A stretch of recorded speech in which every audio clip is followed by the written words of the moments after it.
Good day everyone! Mabuhay! And welcome to our virtual exploration of Isabela, proudly known as the Queen Province of the North. I am Mark Angelo Bulawan, your virtual tour guide for today, from Paspashar Travel and Tours.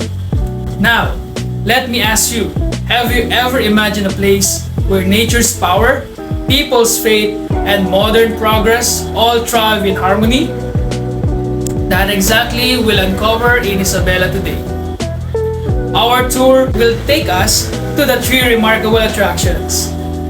The mighty Magat Dam in Ramon, the historic Our Lady of the Pillar Church in Cagayan City, and the nature's field Ilagan Sanctuary in Ilagan City.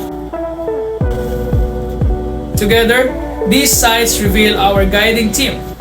So, let's start our virtual journey. Harmony of faith, natures, and progress.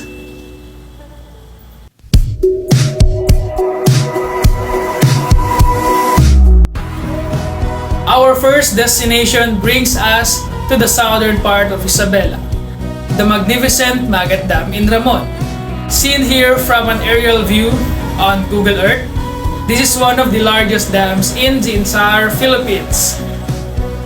Magat Dam was constructed in the late 1970s and officially inaugurated in 1982. It serves as both hydroelectric power source and an irrigation system that nourishes thousands of hectares of farmlands in the Cagayan Valley. It is a perfect example of how progress can exist in harmony with nature.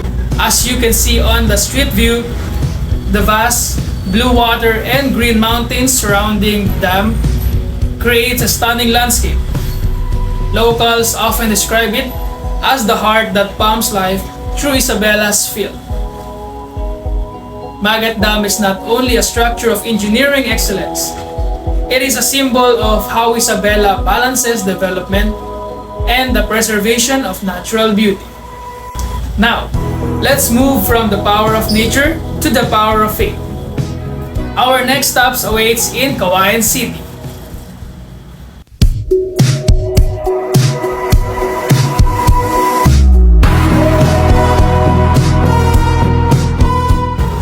Welcome to the Our Lady of the Pillar Church, one of the oldest and most beloved landmarks in Isabela. This church traces its roots back to the Spanish colonial period and continues to be the center of devotion for thousands of faithful Isabeleños. Every October, Cagayan City celebrates the Feast of Our Lady of the Pillar, featuring colorful processions, joyful music, and heartfelt prayers. It is more than a festival. It is a living expression of unity and faith that binds generations together. Notice the church, designed from its classic brick facade to its towering belfry. Each feature tells a story of cultural endurance despite wars and earthquakes and modernization. This sacred site continues to stand firm, reminding us of our spiritual strength. The Our Lady of the Pillar Church symbolizes how faith anchors the soul of Isabela, a guiding light that has stood for centuries. Now, let's wrap around our journey with destination that celebrates Isabela's natural wonders, the Ilagan Sanctuary.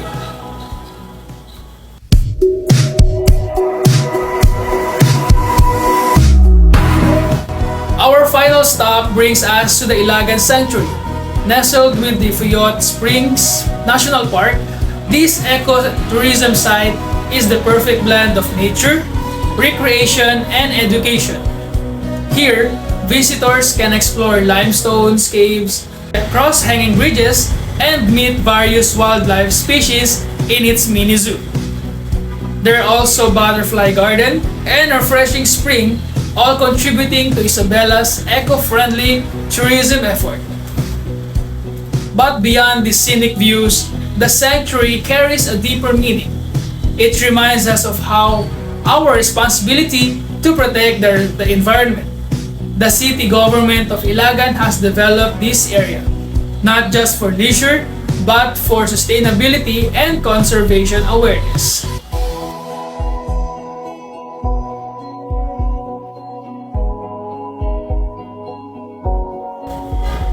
The Ilagan Sanctuary captures the essence of Isabela's natural soul, a place where adventure meets preservation. And that concludes our third and final stop on today's journey. As we end our virtual tour, let's look back on what makes Isabela truly the Queen Province of the North. From the strength of Magat Dam to the faith of Our Lady of the Pilar Church and the natural beauty of Ilagan Sanctuary. We've seen how Isabela thrives in harmony.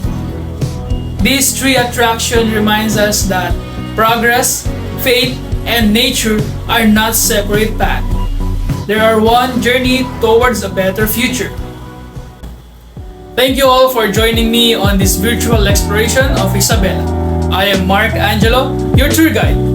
I now invite everyone to share thoughts or questions. Please feel free to unmute or type them in the chat box. Until our next journey, Diyos ti Agnina, and see you again in the beautiful province of Isabela. Mabuhay!